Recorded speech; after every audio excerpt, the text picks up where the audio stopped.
ओम श्री परमात्मा ने नमः। मैं प्रोफेसर हरिहृदय अवस्थी अपने परम पूज्य गुरुजी पंडित भगवत शरण शुक्ल जो वेद मूर्ति हैं, तपोनिष्ठ और गीता, पुराण, उपनिषद और धर्मशास्त्र के विशेषज्ञ हैं, उनके साथ में मैं आप सभी का Awasthi's Ayurveda anatomy yoga and spirituality channel पर हार्दिक स्वागत करता हूं। हम लोग गीता के 10वें अध्याय में हैं और श्लोक नंबर 33 और 34 जिसमें अकार आदि विभूतियों का कथन है, तो उसकी विस्तृत व्याख्या और गूढ़ अर्थ गुरुजी हम लोग को स्पष्ट करेंगे। तो हम चलते हैं गुरुजी की ओर। त्वमेव माता च पिता त्वमेव बंधुश्च सखा त्वमेव विद्या द्रविणं त्वमेव सर्वं मम देव। कृष्णाय वासुदेवाय हरे परमात्मने प्रणतक्लेशनाशाय गोविंदाय नमो नमः। इस चैनल से संबद्ध सभी विद्वद्गण, सभी जिज्ञासु छात्रवृंद, सहृदय सज्जनगण एवं इस चैनल के संस्थापक तथा प्रबंधक आचार्य हरिहृदय अवस्थी जी, हम लोग गीता के 10वें अध्याय पर विचार कर रहे हैं, जिसमें भगवान ने अपनी विभूतियों का स्पष्ट उल्लेख किया है। आज हम लोग 33 और 34 श्लोक पर चर्चा करेंगे। अक्षराणामकारोऽस्मि द्वन्द्वः सामासिकस्य च अहमेवाक्षयः कालो धाताहं विश्वतो मुखः मृत्युः सर्वहरश्चाहमुद्भवश्च भविष्यताम् कीर्तिः श्रीर्वाक्च नारीणां श्रुतिर्मेधा धृति क्षमा। इसमें भगवान ने पहले कहा अक्षराणाम अकारोस्मि। अक्षर शब्द से हम लोग वर्णों को लेते हैं, आ ई उ री लृ आदि स्वर वर्ण, और का खा ग आदि व्यंजन वर्ण, इनका ग्रहण हम लोग करते हैं। तो इसमें भगवान ने कहा कि अक्षरों में आकार ये मेरा स्वरूप है। अब इसमें अक्षरों में आकार को अपना स्वरूप भगवान ने क्यों कहा, क्या उसका तात्पर्य है, आइए हम लोग इस पर विचार करते हैं। वस्तुतः सर्वप्रथम जो वर्ण है जो मुख से निकलता है वो आ ही है, और जो प्रणव है उस प्रणव में 3 अक्षर लोग कल्पित करते हैं, आ ई उ, तो उसमें भी अ सर्वप्रथम है। और साथ साथ में ऐतरेय ब्राह्मण भी कहता है अकारो वही सर्वावाक, जितनी वाणी का स्वरूप है उसमें आकार जो है वो सर्वप्रथम है। दूसरे ये है कि आकार से ही जितने स्वर हैं, जितने व्यंजन हैं, वो उद्भूत होते हैं। जैसे आ है तो आ ही में जो है तालु का सहारा लेंगे तो ई हो जाएगा, ओष्ठ का सहारा लेंगे तो वही आ ऊ बन जाता है, और उस आ और ई को करने से जो है ए और ऐ हो जाता है। उसी तरह से आ और ऊ को लेकर को ओ और औ हो जाते हैं। तो स्वरों की स्थिति होती है, और जितने व्यंजन हैं उनके उच्चारण के लिए बिना अ के उन व्यंजनों का उच्चारण नहीं हो सकता है। स्वर का मतलब क्या होता है, स्वेन अन्य साहाय्यम विना राजते उच्चारण विषयो भवतीति स्वर, जो किसी के बिना सहायता के जो उच्चारण का विषय हो उसको स्वर कहते हैं।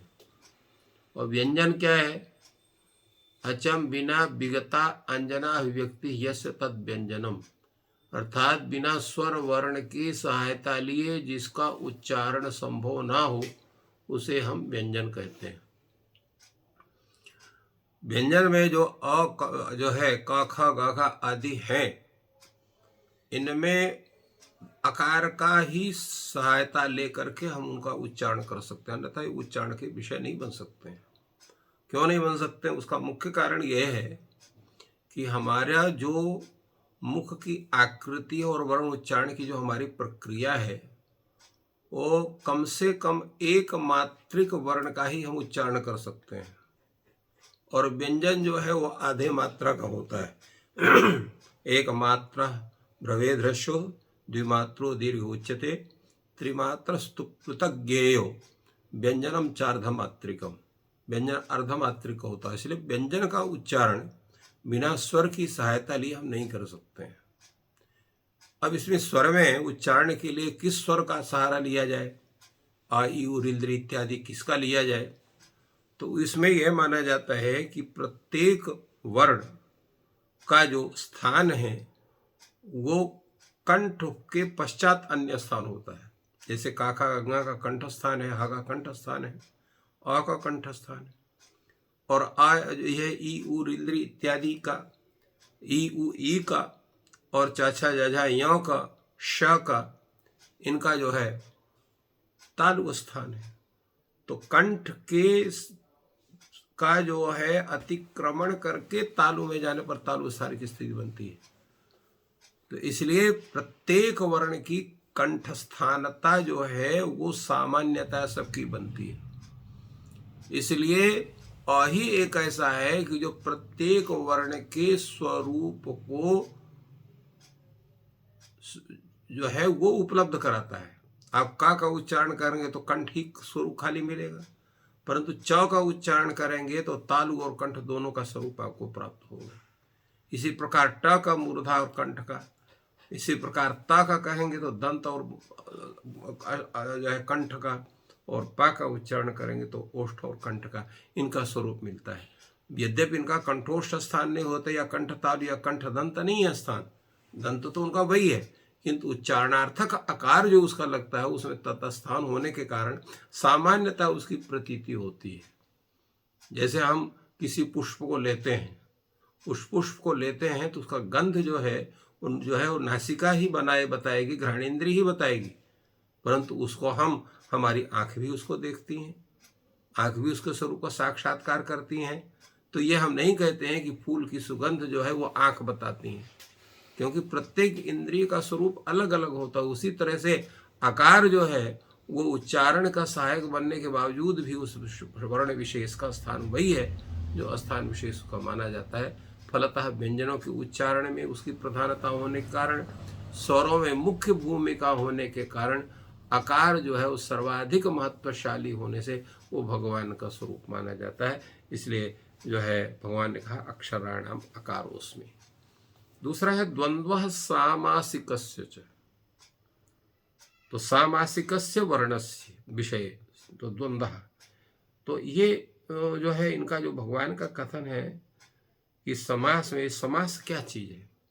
सामासिकस्य का समासे भवा सामासिक, तो इसमें सामासिक मेरा समास विषय के विषय में, समास जो होते हैं वो मुख्य रूप से चार माने जाते हैं, अव्ययी भाव, तत्पुरुष, बहुव्रीहि और द्वंद्व।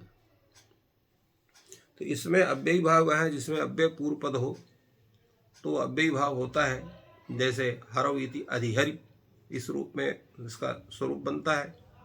तत्पुरुष में जैसे सीतायाः पति इति सीतापति, राज्ञः पुरुषः इति राजपुरुषः, तो इस तरह से ये तत्पुरुष समास होता है।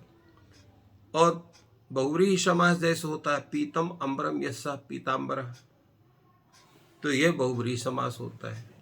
और द्वंद्व जैसे रामस्य लक्ष्मणस्य इति राम लक्ष्मण, ये द्वंद्व समास होता है। स्थिति ये है कि अव्ययी भाव समास में पूर्व पदार्थ की प्रधानता बनती है, तत्पुरुष समास में उत्तर पदार्थ की प्रधानता बनती है, और बहुव्रीहि समास में अन्य पदार्थ की प्रधानता बनती है। किंतु द्वंद्व समास ऐसा है, उसमें विशेष करके इतरेतर द्वंद्व, क्योंकि द्वंद्व भी दो प्रकार का होता है, इतरेतर द्वंद्व और समाहारक द्वंद्व। परंतु द्वंद्व शब्द से जो व्यवहृत होता है मुख्य रूप से वो इतरेतर द्वंद्व होता है।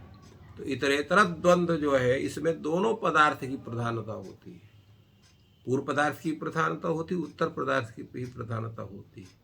तो द्वंद्व क्या है कि प्रत्येक को पदार्थ को वो प्रधानता प्रदान करता है। इस कारण से प्रत्येक को प्रधानता प्रदान करने का उसका महत्व अधिक हो जाता है। इसलिए भगवान ने कहा द्वंद्व सामासिकस्य च, मैं द्वंद्व, समास में द्वंद्व मेरा स्वरूप है। दूसरी एक बात और भी है, द्वंद्व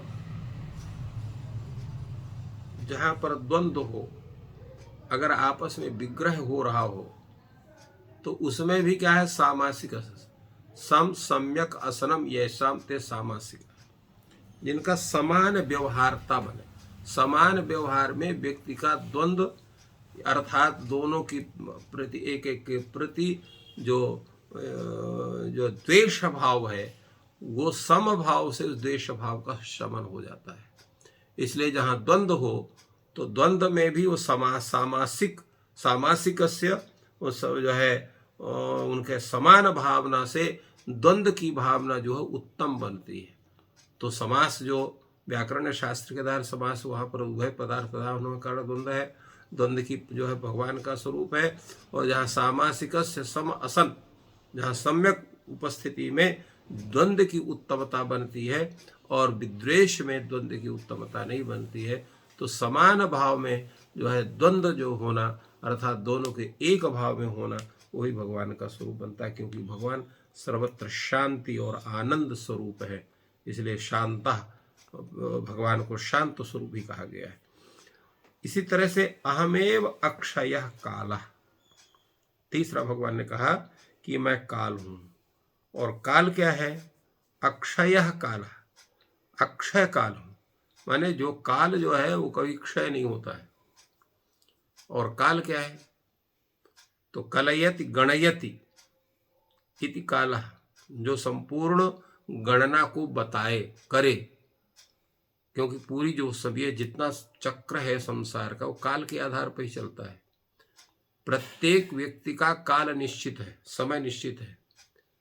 एक समय विशेष में हम सबका जन्म हुआ है, एक समय विशेष में हम लोगों की मृत्यु होगी, ये निश्चित है। और हमारा जो समय है वो भी बटा हुआ है, तो वर्ष हो जाता है, मास हो जाता है, सप्ताह हो जाते हैं, और उस सप्ताह में भी दिन होता है, और दिन में भी घटी पल होते हैं, या आजकल के हिसाब से घंटा मिनट होते हैं। तो उसी आधार पर हमारी दिनचर्या चलती है, उसी आधार पर संपूर्ण प्रक्रिया है, उसी आधार पर हमारे जितने सामाजिक व्यवहार, हमारे दैनिक व्यवहार हैं। तो सब पूरी प्रक्रिया का संचालन कहाँ से होता है, काल से होता है, समय से होता है। इस काल में सबसे बड़ा कल्प है, युग है, वर्ष है, दक्षिणायन उत्तरायण है, मास है, दिन है, घटी है, पल है इत्यादि जो है तत्त वाच्य ये जो है ये सब काल के ही वाचक है। और काल से ही संपूर्ण प्रकृति का संचालन हो रहा है, ये संसार का भी काल से संचालन हो रहा है। तो वो ऐसा काल है क्योंकि काल की घटना कभी समाप्त नहीं होती है, तो इसलिए वो महाप्रलय में भी वो रहता है, इसलिए वो अक्षय होता है। तो इसे काल का स्वरूप है। काल कैसा है, वो सनातन है, शाश्वत है, अनादि है, अनंत है, नित्य पर ब्रह्म स्वरूप का साक्षात स्वरूप है। इसलिए भगवान ने कहा कि मैं काल मेरा स्वरूप है, इसलिए काल भी भगवान का ही स्वरूप माना जाता है। दूसरा है, अगला है धाताहम विश्वतोमुखा। विश्वतोमुखा, विश्वतोमुख का होता है सर्वतोमुख, चारों तरफ भगवान का मुख है। और वो क्या करते हैं, चारों तरफ मुख होकर के धाता संपूर्ण विश्व को धारण करते हैं। दधाती थी धाता, जो सबको धारण करता हो। तो भगवान सबको धारण करते हैं। और इनका विश्वतोमुख कैसे होता है, विराट स्वरूप में इनके चारों तरफ मुख इनके होते दिखाई पड़ते हैं, और संपूर्ण विश्व का ये पालन पोषण करने वाला है, इसलिए धारण करने वाला, इसलिए ये धाता है। तो धाता हम विश्वतोमुखा हम धाता, तो ये विश्वतोमुख जो है दाता, ये भी भगवान का ही स्वरूप है। तो इस तरह से भगवान ने अपने इन स्वरूपों की चर्चा की। आगे कहते हैं मृत्यु सर्वहरश्चाहम्, क्योंकि संपूर्ण विश्व का विनाश भी इन्हीं के द्वारा होता है। तो इसलिए भगवान, तात्पर्य है कि भगवान सबकी रचना करते हैं, भगवान सबकी मृत्यु भी करते हैं, और भगवान सबकी जो है पालन पोषण भी करते हैं। तो धाताम विश्वतो मिखा, यहाँ से अपने विष्णु स्वरूप का उन्होंने कहा कि संपूर्ण विश्व का पालन करने का, धारण करने का जो स्वरूप है वो मेरा धाता रूप में है और मैं तद रूप में परमात्मा स्वरूप हूँ। और मृत्यु सर्वहरश्चाहम, अहम सर्वहरा मृत्यु, क्योंकि सबको जो है अब मृत्यु क्यों होती है? तो मृत्यु का तात्पर्य यह है कि हमारे लिए संपादनीय जितना कार्य इस लोक विशेष में है उन कार्य विशेष को संपादन करके हमको पुनः आगे की ओर बढ़ना है, आगे की ओर जाना है, आगे के कार्यों को संपादित करना है, दूसरे रूप को धारण करना है। इसलिए हमको यहाँ से जाने के लिए मृत्यु का स्वरूप होता है। मृत्यु का होता है शरीर और आत्मा का संबंध विच्छेद। तो वो सर्वहरा है, अर्थात सबको वो मृत्यु होती है। जातः से ही ध्रुवो मृत्यु ध्रुवम जन्म मृत सच्चा, भगवान ने गीता में कहा कि जिसने जन्म लिया है उसकी मृत्यु निश्चित है, जिसकी मृत्यु हुई है उसका जन्म ही होना निश्चित है। तो इसलिए मृत्यु सर्वहरा है, सबका हरण करने वाला मृत्यु स्वरूप ही मेरा है। और उद्भवश्च भविष्यता, जितने भी आगे उत्पन्न होने वाले हैं, उत्पत्ति होने वालों का जो मैं क्या हूँ, उद्भव हूँ, सबको उत्पन्न करने वाला हूँ। तो इस तरह से भगवान अपने को जो है वो धारण पोषण करने वाले विष्णु के रूप में, मृत्यु सर्वहरस जो है साक्षात भगवान शिव के रूप में, और उद्भवश्च भविष्यताम इस शब्द से ब्रह्मा के रूप में अपने को कहते हैं। ये सब का स्वरूप मेरा है। तो प्रश्न होता है कि शक्ति और शक्ति का आश्रय, शक्ति का आश्रय कौन है? जो शक्तिमान है। शक्तिमान कौन है? वह भगवान विष्णु हैं, भगवान शिव हैं, भगवान ब्रह्मा है। तो शक्ति का भी स्वरूप होना चाहिए। शक्ति क्या है? तो कहते हैं जो शक्ति है वो भी मेरा स्वरूप है। भगवान कहते हैं कीर्ति श्रीर्वाक्च नारीणाम स्मृतिर मेधा धृति क्षमा, ये मेरे सब स्वरूप है। स्त्रियों में जो है, अभी तो जितने हैं पुरुषों में सब रूप बताया गया, स्त्रियों में कौन से हमारे रूप हैं? तो कहा कीर्ति ही, जो कीर्ति है सबकी, यश है, क्योंकि प्रत्येक व्यक्ति यश चाहता है। और यश कैसे मिलता है? अच्छे कार्यों को करने से मिलता है। जब हम सामाजिक कार्यों को, सबके लिए उपयोगी कार्यों को करते हैं तो हमें कीर्ति प्राप्त होती है। और इसके बाद होता है श्री ही, शोभा। शोभा जो है, जो ऐश्वर्य है, ऐश्वर्य की स्थिति जो है वो श्री ही है। तो वो हमें मिलती है हमारे उत्तम कार्यों के कारण। इसके बाद है वाक। वाक माने वाणी। तो वाणी जो है वो सरस्वती स्वरूपा, वो वाणी वो भी भगवान की स्वरूपा है, क्योंकि वाणी का ये चमत्कार है कि हम अपने सुंदर व्यवहार से सबके मन को हम जीत सकते हैं, आकर्षित कर सकते हैं, और अनेक प्रकार के शुभ कार्यों को भी कर सकते हैं। और यदि बुद्धि बिगड़ जाए तो गलत को उच्चारण करके हम अपकीर्ति को भी प्राप्त कर सकते हैं। तो वाक भगवान कहा, भगवान मेरा स्वरूप है। और बात कहा स्मृति। स्मृति माने धारणा शक्ति। हम जो कुछ भी पढ़ते हैं, देखते हैं, सुनते हैं, अगर हमको सब भूल जाए तो हमारा मस्तिष्क क्या होगा? वो शून्य हो जाएगा। तो कोई भी वस्तु का ज्ञान हमको नहीं रहेगा। तो संपूर्ण ज्ञान को एकत्रित करके और तुरंत उपस्थापित का कार्य करने का श्रेय किसको होता है? स्मृति का। स्मरण शक्ति जिसकी जितनी ही तीव्र होती है वो उतना ही बड़ा विद्वान बन जाता है, उतना ही बड़ा वो वैज्ञानिक बन जाता है, चिकित्सक बन जाता है, या अन्य अन्य जिस क्षेत्र में उसमें सर्वोत्तम माना जाता है। तो इसलिए स्मृति का ही चमत्कार होता है। तो इसलिए भगवान ने कहा स्मृति ही, धारणा शक्ति का जो स्वरूप है वो मेरा है। और मेधा, मेधा का मतलब होता है जो है वो प्रतिभा, बुद्धि, जो आपका नवोन्मेष शालिनी बुद्धि प्रतिभा कहते हैं, जो नए नए विचारों को उत्पन्न करे और उनका सही तर्क के साथ उनका मंडन करके सिद्धांत रूप में स्थापित करने का सामर्थ्य जो होता है उसी को कहते हैं मेधा।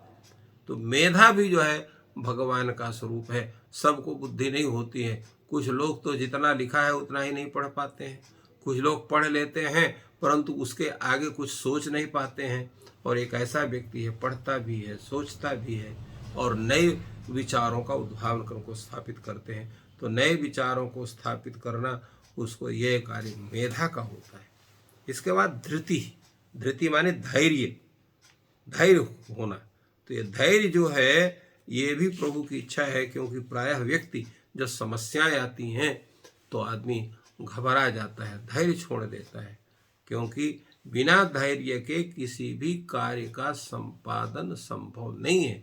अगर हम किसी भी कार्य विशेष को उपस्थित होने पर उससे हम भयभीत हो जाते हैं या उसके करने का अपने इसको समर्थ नहीं प्राप्त कर पा रहे हैं तो फिर वह कार्य नहीं होता है। और अगर धृति है तो हम उसको समझ कर कहते नहीं ठीक, हम इसको देखेंगे, इसको करने का प्रयास करेंगे और हम अपनी बुद्धि का प्रयोग करते हैं और उस कार्य को सिद्ध करते हैं। तो धृति। और अगर अगला है क्षमा। क्षमा जो है ये अपने से छोटों के लिए या जो कोई भी अपराध करने वाला क्षमा करने से, क्षमा वीरस्य भूषणम। क्षमा जो है वीर का भूषण है, क्योंकि शक्त सामर्थ्य रहते हुए भी अगर हम किसी का जो है वो उसका प्रतिकार नहीं करते हैं या उसके जो है उसका बदले की भावना हमारे अंदर नहीं रहती है, उसको हम क्षमा करते हैं। जैसे बच्चों को है, घर के सदस्यों के है, क्योंकि गलती जहाँ होती है, गलती की अगर हम क्षमा करते हैं तो वातावरण जो है वो आनंदमय वातावरण बनता है। अगर क्षमा न करके उसका हम दंड सर्वत्र अगर देने का प्रयास करेंगे तो विद्वेष की भावना होती है, क्योंकि संसार में ऐसा कोई व्यक्ति नहीं है जो कुछ ना कुछ उसे गलती ना हो जाए। उसका मुख्य कारण क्या है? प्रत्येक व्यक्ति सत्व, राजस और तमस इन तीनों से युक्त होता है। तो कभी कभी जो है जब तमोगुण प्रभावी कर देता है मस्तिष्क को तो अनेक गलतियां हो जाती हैं। रजोगुण प्रभावित कर देता है तो गलती हो जाती है। सत्वगुण में ही ये स्वरूप है जिससे कोई गलती नहीं की संभावना नहीं बनती है। इसलिए क्षमा रूप जो है भगवती का स्वरूप, भगवान का स्वरूप विद्यमान है, उसका आचरण करने से हम अगर क्षमा करते हैं तो जो विषाक्त बनने की जो संभावना होती है वो अमृता जो है वो अमृताक्त स्वरूप उसका बन जाता है, अर्थात सर्वत्र आनंदमय स्वरूप प्राप्त होता है। इस तरह से भगवान ने अपने इन जो है विभूतियों का इन दोनों श्लोकों में चर्चा की और जिसको जान करके हम और उस भगवान के स्वरूप को अपने अंदर धारण करके और उनकी कृपा के पात्र हम बन सकते हैं। गुरु जी ने इन विभूतियों के वर्णन में ज्ञान की वर्षा की, उससे हम सभी लाभान्वित हुए और यह गीता का ज्ञान सब तक पहुँचे, इसलिए वीडियो को शेयर करें, लाइक करें। आपका दिन शुभ हो, ईश्वर आपकी सहायता करें। धन्यवाद।